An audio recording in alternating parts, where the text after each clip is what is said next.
continuing forever.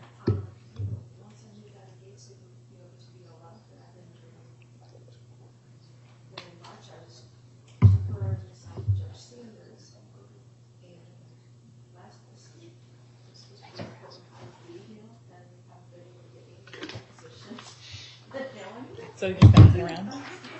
Yeah. Yes, ma'am. That's impressive.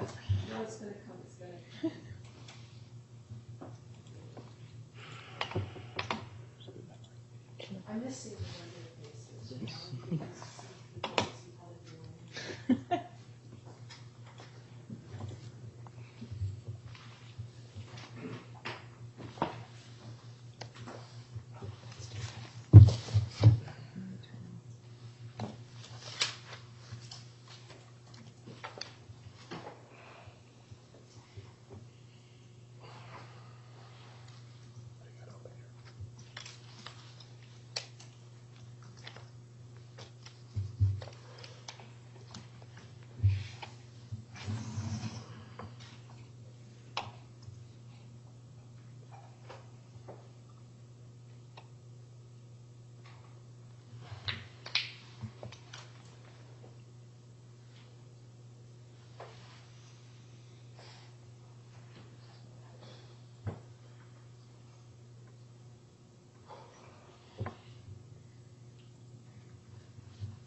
Thank you, everyone. Please be seated. I'll begin by going over the victim rights advisement as required by the Arizona Supreme Court. If you're the victim with a case pending before this court, you're advised you have rights to justice and due process under Arizona law that, among others, includes the following: the right to be present in court proceedings, the right to be treated with fairness, respect, and dignity, to a prompt and final conclusion of your case. To determine whether or not you want to be interviewed by the defendant or defendant's counsel pre-trial, to be heard before the court makes decisions concerning scheduling, negotiation of plea, and sentencing, and to receive restitution from anyone who's caused you any economic loss. If you haven't done so already, please contact the Victim Services Division within the prosecutor's office for additional information. This is CR 2014-000-560-001, State of Arizona versus Phoeteama Neal. Can I have appearances, please? Good morning, Your Honor. John Schneider and Robert Beardsley for the state, with the case agent present as well as next to kin. Thank you. Good morning, Your Honor. Nicole Hartley and Theodore Saldivar on behalf of Ms. Neal, who is present and in custody, sitting to our left. Thank you. Good morning, ma'am. Can I have your name and date of birth, please? Phoeteama Neal, February 10th, 1986. Thank you. This is the time set for sentencing in this matter. Previously, on January 17, 2017, the defendant pled guilty to count 1 as amended, first-degree murder, class 1 dangerous felony, and domestic violence offense committed in violation of Arizona law on or between August 18, 2014 and September 4, 2014. In consideration of same as the judgment of the court, the defendant is guilty of that offense as of today's date. I've read and reviewed the plea agreement, the stipulations contained therein, the pre-sentence report, the state sentencing memorandum, as well as the defendant's sentencing memorandum as well. Are there any items that the parties desire to have marked at this time to be part of the record for today's sentencing from the state? No, Judge, but there is something I'd like to place on the record. Sure, go ahead, sir. Prior to being called to order, the court heard us in chambers. Defense counsel Hartley indicated or posed an objection to my use of a PowerPoint, indicating that it had not been disclosed. Government's position is that for this type of hearing, need not be disclosed. The court requested that the government show it to Ms. Hartley prior to the presentation. That was, in fact, done. I asked her if it was acceptable, if she had any problems. She indicated she did not. But I would like it noted that that was done prior to the hearing. All right, thank you very much. From the defense perspective, anything you want to have marked in documents or items? No, Your Honor, but the memorandum that I sent to you, I noted in the email to Valerie I would like it filed under seal. I didn't actually file it with the clerk of the court, so if you could ask your court and your clerk to file it under seal for me, and if there's a different avenue, I'm happy to do that. No, I can give it to the clerk to have filed under seal. Okay. And I will. Do you have a clean copy? Because I've. I can give, yes, I can give one to her, yes. All right, thank you, because I have notes on mine. Though it is ordered that the defendant's sentencing memorandum will be filed with the clerk under seal. And Your Honor, I just want to make sure your court didn't give us any indication, because this did have some media attention. We don't have any press in the courtroom today, do we? We did not receive a request. Okay. I did not receive a request directly, nor did I receive any information from the court's public information officer that they received a request. Okay, thank you. You're welcome. All right, before I hear from the lawyers and then potentially from the defendant, I'd like to hear from individuals that would like to address the court. Is that okay, Mr. Schneider? Certainly, Your Honor. All right, thank you. So first, from the state's perspective, who would like to address the court? Judge, the only speaker that is speaking for the state's perspective, other than myself, would be Victoria's father, Mr. Michael Dunham. All right, thank you.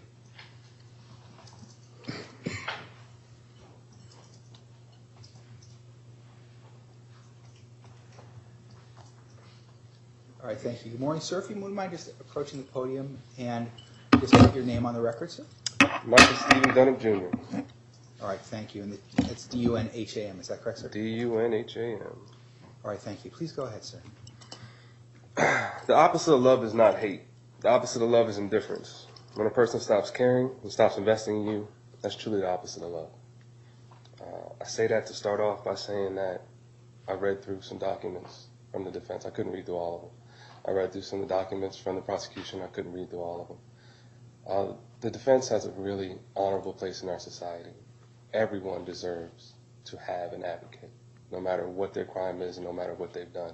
And I'm grateful to be a part of a society, and I'm grateful to be a veteran that has fought to be part of a society that gives everybody their advocate. I believe in one advocate, which is Jesus Christ, and I believe he's been an advocate for me. And so I put my sins in the same category of Miss Neal's sins. And I've been forgiven for those sins, and therefore I walk in that forgiveness by forgiving her. So I want to put that on the court, because your job is also honorable, to look at something from the blind eyes of justice and see what is a reasonable punishment for an unreasonable act. What is going to keep our society safe? What is going to keep us together as people when people make decisions like Ms. Neal has made?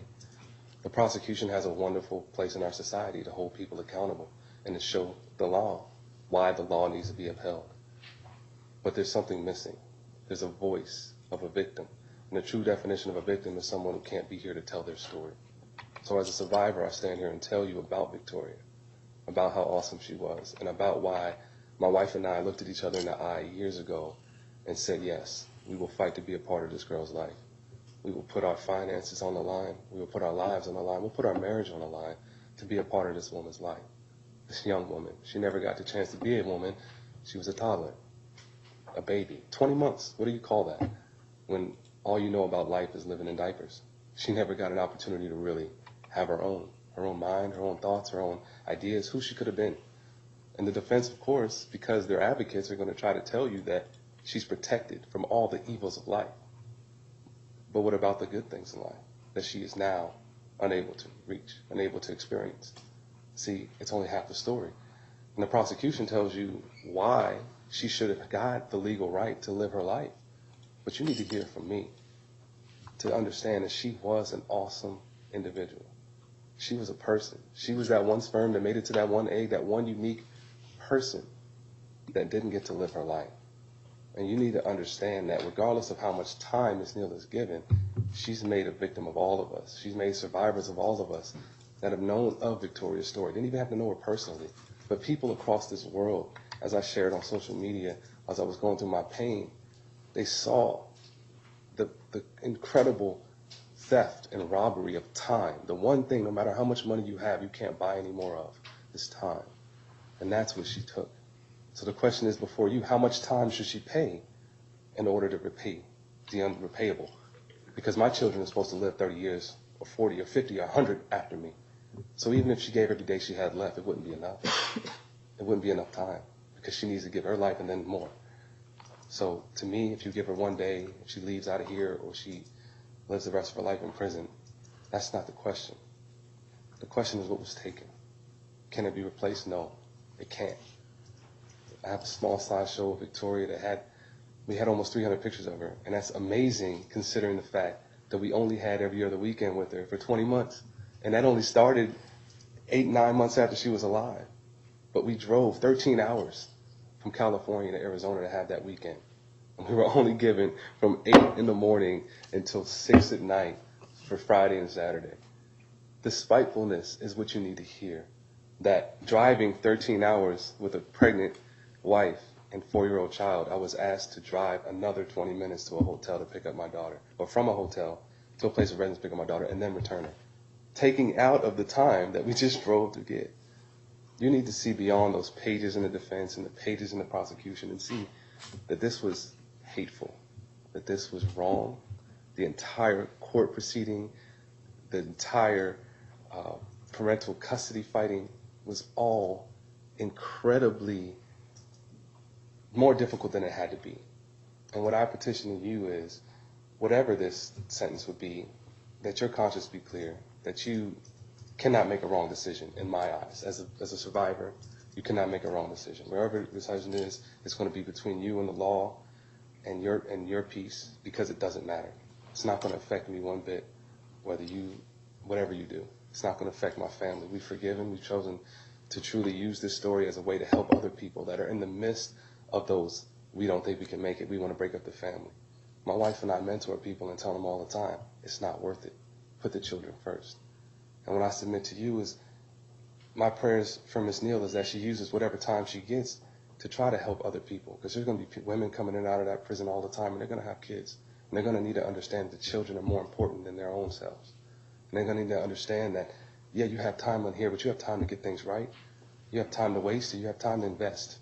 It's up to you what you invest with the time. The investment means everything. It's an acronym I teach my children in Bible study. The investment means everything. Your time on this earth is limited.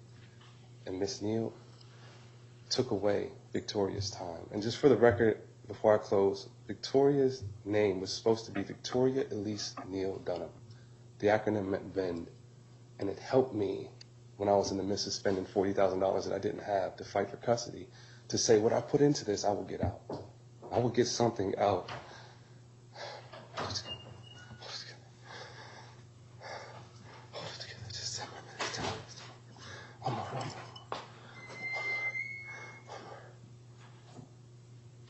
I will get something out of this investment. It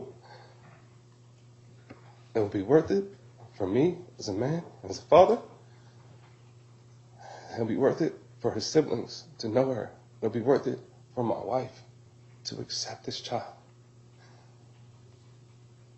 I told myself when it got hard that I would get something out of it.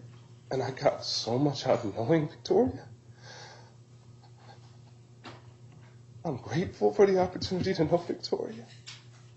For the short time that I did have her. It was a fraction of 20 months.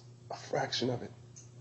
I can almost calculate the hours exactly how much time I spent holding her, smelling her, making her laugh and tickling her. It wasn't enough time. And so whatever you do today, it'll be the same answer. It's not enough time. She doesn't have enough to give. So I just submit to you that as I stand here, a man of faith, with my faith restored by this. My faith was restored by these evil acts. I know that there's a God, and I have faith that I will see my daughter again.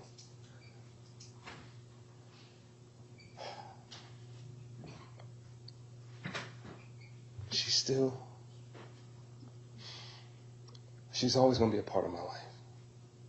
And I don't know who to envy more. My son, who only has great memories of her, and beside the fact that he scratched her one time, she was a baby and she had nails and she scratched her, and that's my sister, the one that scratched me. That's how she remembers. That's how he remembers her. And then I have a 2-year-old that only has pictures with her and will never remember Victoria.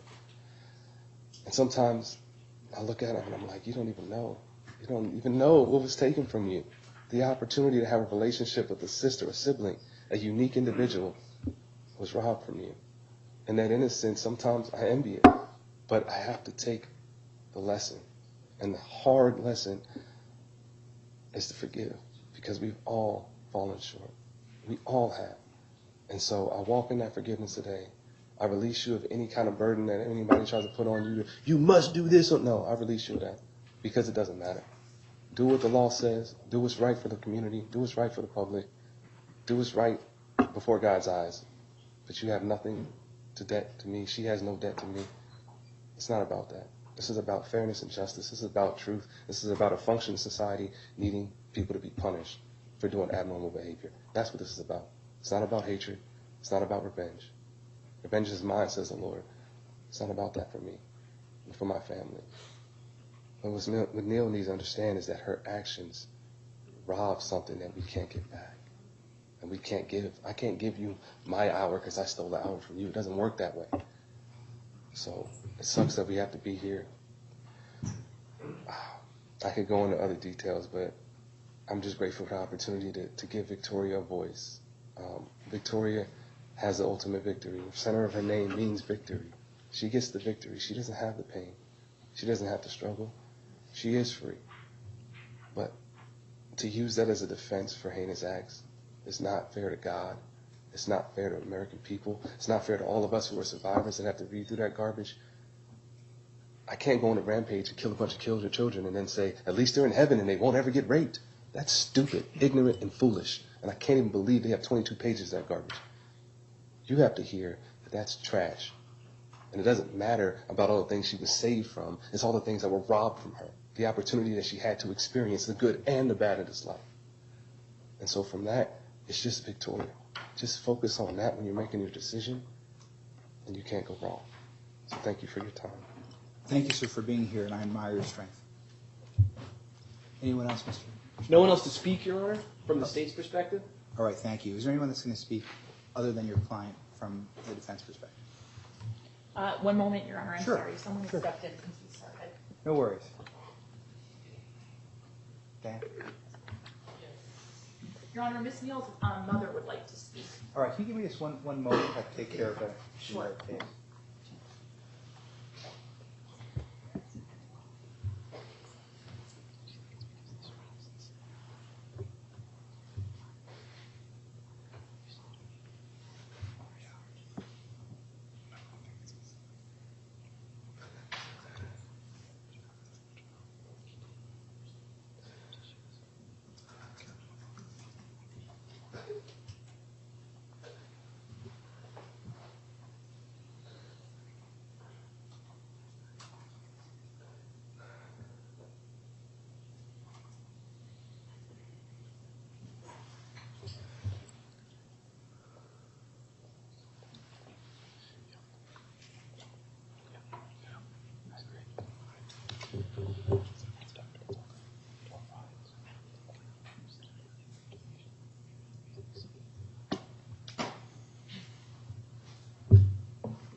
All right, sorry about that. I was dealing with an issue in another case.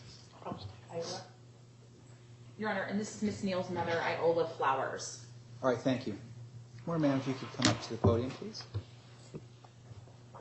Thank you. And Iola is I-O-L-A, is that correct? Yes, sir. All right, thank you. Go ahead. Good morning, and I want to thank everybody here who did work on my daughter's behalf.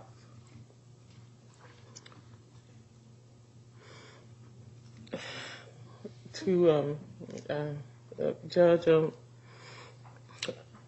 I don't know where to start. Tima's my only child. baby mom. Only grandbaby I'll ever have.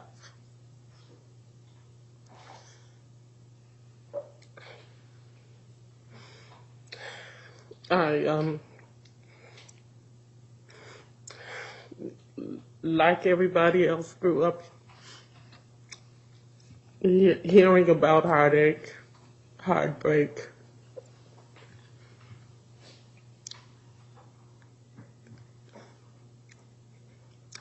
Who knew the heart could break every day?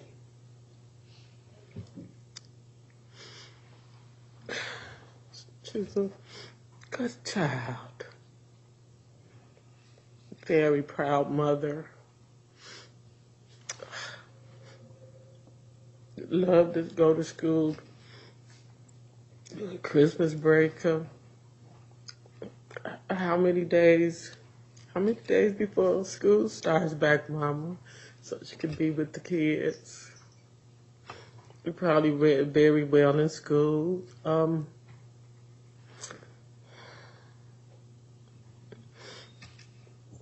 Very happy, very proud to serve our country. I got a call from her when she was assigned to go to Afghanistan, and we talked to her recruiting officer. He did say that the military had a clause for only child where they wouldn't have to go to an active war zone. And when she did call me, I immediately brought that up to her. Quick response: no, Mama, it's my duty. My friends are there.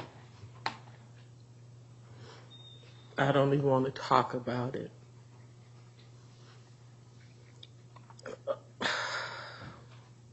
As soon as this happened,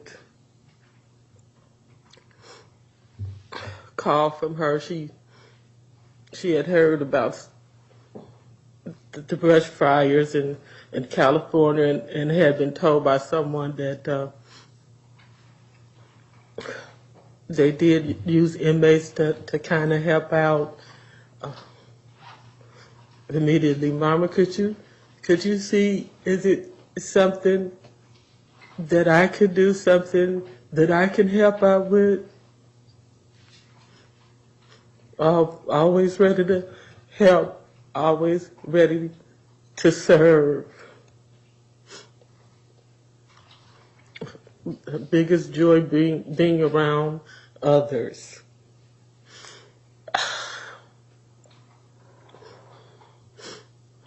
Volunteering, habitat.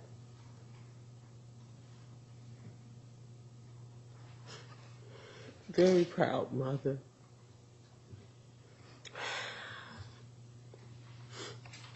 I've been told that there's a possibility of parole after 35 years.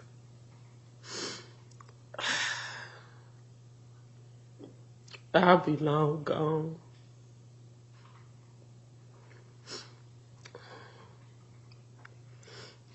I won't spend any more time with my daughter doing the things we love.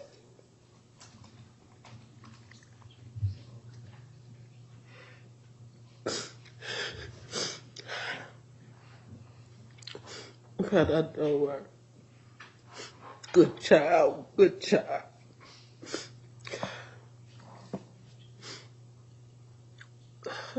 If you do allow her,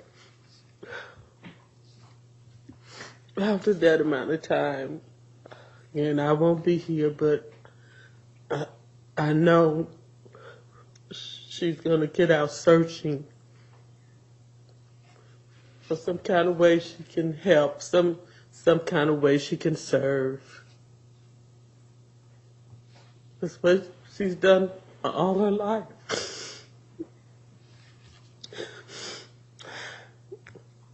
Whatever time she has left, That's what she'll spend doing.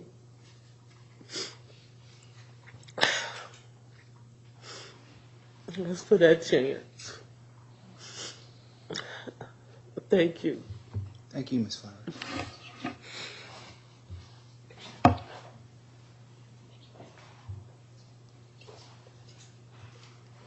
This time, let me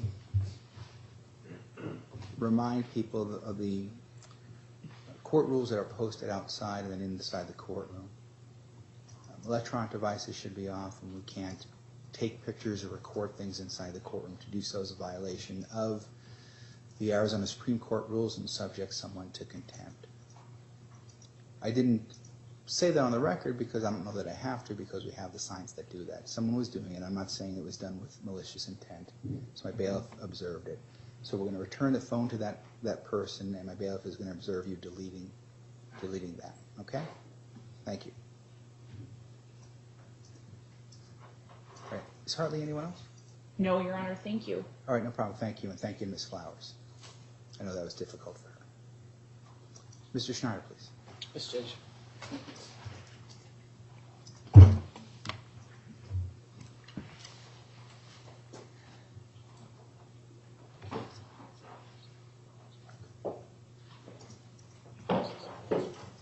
Your Honor, there are some crimes that are so vile, that are so bad, that rehabilitation just isn't a factor.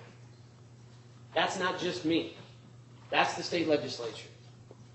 13101 of our criminal code lists the purposes of our criminal code. It is declared that the public policy of this state and the general provisions of this title are, you go right to Section 6, to impose just and deserved punishment on those whose conduct threatens the public peace. What's also notable is nowhere in 13106 is the word rehabilitation. That's Hollywood. That's the defense bar. That's mitigation experts. But there is nothing in Arizona law that mandates a part of Your Honor's decision this afternoon and this morning is to rehabilitate Phoeteama Neal. And the state would submit to you that her crime is so horrific, she's unworthy of rehabilitation. This is all about punishment. It makes no difference if in her future life in the Department of Corrections she wants to help people go to school, help people read. That is all very good. But that's not something that this court should consider when leveling the punishment for what she has admitted to do. Now, Judge, I can't begin to come as close to the point as Mr. Dunham, but I have some limited things that I would like to present the court, reference what I submitted in my pleading, and in response to the defense plea. They're focused, they're only designed to explain and put into context some of the defense points. This is what the case really is about, and that's Victoria. Now, what Your Honor doesn't know, and in the bottom left-hand corner, we have a link to what is labeled a... We're going to take a picture.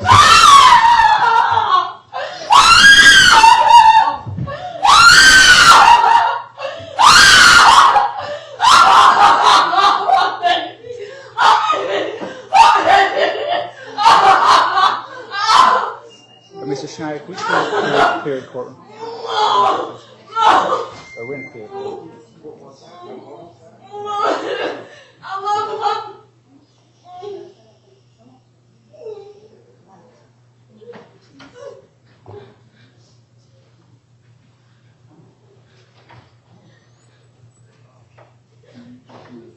Everybody out? I'm sorry, the court wants everybody out. Oh, I can't look at it.